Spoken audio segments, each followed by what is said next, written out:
కేంద్ర ప్రభుత్వం దేశవ్యాప్తంగా స్మార్ట్ సిటీల కోసం విడుదల చేసిన నిధులతో తిరుపతికి కూడా మంజూరు చేసింది. ఇందులో అభివృద్ధి పేరుతో గత ప్రభుత్వ పాలకులు ఇష్టానుసారంగా నిధులను స్వాహా చేసి ఎక్కడ పనులు అక్కడే పూర్తి చేయనీయకుండా నిధులు డ్రా చేసుకుని తినేశారని బీజేపీ నాయకులు సామంచి శ్రీనివాస్ ఆరోపించారు. తిరుపతి ప్రెస్ క్లబ్లో సోమవారం ఏర్పాటు చేసిన మీడియా సమావేశంలో బీజేపీ నాయకులు కేంద్ర ప్రభుత్వం విడుదల చేసిన స్మార్ట్ సిటీ నిధులపై కేంద్ర విజిలెన్స్ ఎన్ఫోర్స్మెంట్ అధికారులతో ఈ నిధుల దుర్వినియోగంపై పూర్తి స్థాయిలో విచారణ చేపట్టి దోషులను ఆధారాలతో కూడిన నివేదికను పంపనున్నట్లు ఆయన పేర్కొన్నారు.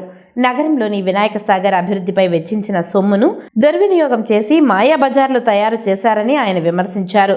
స్మార్ట్ సిటీ పేరుతో వేసిన రోడ్లన్నీ జలమయమయ్యాయని అన్నారు. స్మార్ట్ సిటీ పేరుతో స్వాహా చేసిన నిధులు వైఎస్ఆర్సీపీ పార్టీ నాయకులపై, అధికారులపై చట్టరీత్యా చర్యలు తీసుకోవాలని ఆయన వెల్లడించారు.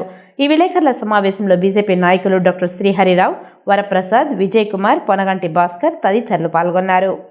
మేము తిరుపతి నగర ప్రజలు తిరుపతిలో ఉన్న వినాయక సాగర్ యొక్క ఆవశ్యకతను, చెరువును సంరక్షించుకునేటువంటి అవసరాన్ని, వినాయక చవితి పండుగను పురస్కరించుకుని హైదరాబాద్ హుసేన్ సాగర్లా దాని తలదన్నెల నిర్మాణం చేపట్టాలనే లక్ష్యంతో అనేక సందర్భాల్లో వినతి పత్రాలు, డిమాండ్లు ఉన్న నేపథ్యంలో అప్పటి ప్రభుత్వం 2016లో దాన్ని చేపట్టడం జరిగింది. 12 కోట్ల అంచనాతో ప్రారంభమైనటువంటి వినాయక సాగర్ యొక్క నిర్మాణ పనులు అటు తర్వాత అంచనాలు పెంచుకుంటూ పోతూ మారినటువంటి వైసీపీ ప్రభుత్వం వచ్చిన తర్వాత అమాంతం 12 కోట్ల నుంచి 55 కోట్ల రూపాయలకు వినాయక సాగర్ యొక్క ప్రాజెక్టు అంచనాలు పెంచివేశారు.